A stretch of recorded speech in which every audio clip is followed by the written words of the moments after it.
So hello again. So this particular question doesn't come up very often in the beginning of partnerships, but I do get a lot of questions about problems with emails after partnerships have already been going for a while. So what are some ways to make team email messages more accessible?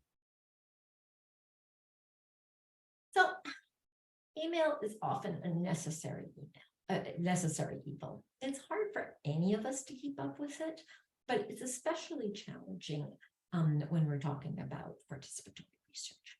There's often lots and lots of information to convey, and team members may have very different reading levels, levels of interest, amount of available time.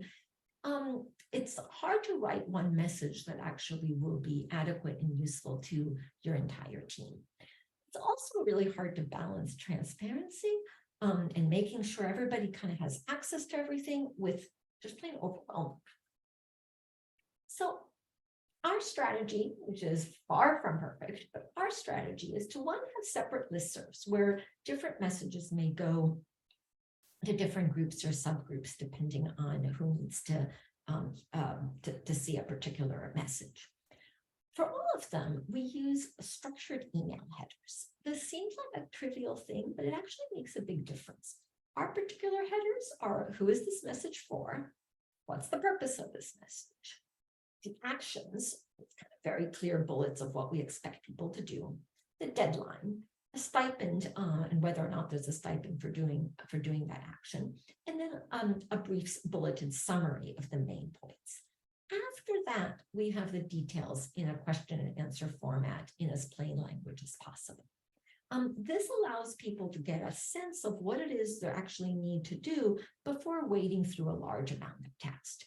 It's actually the whole idea of having email headers came years and years ago from one of our community partners who had complained that it was just really hard for her to understand what it is we wanted to do, how to wade through things to figure out the expectation.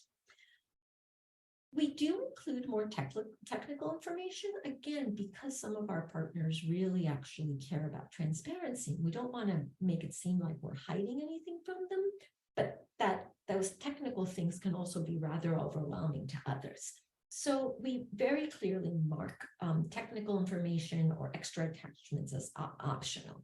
And then for any email, we have an option to, most people will just read it and reply on the listserv, but we always provide an option to review the information by telephone or Zoom with a research assistant. We know which partners are more likely to have trouble with complicated, large email messages. So our research assistants will actually reach out and contact specific partners preemptively to make sure that they have a chance to understand the information included in an email message.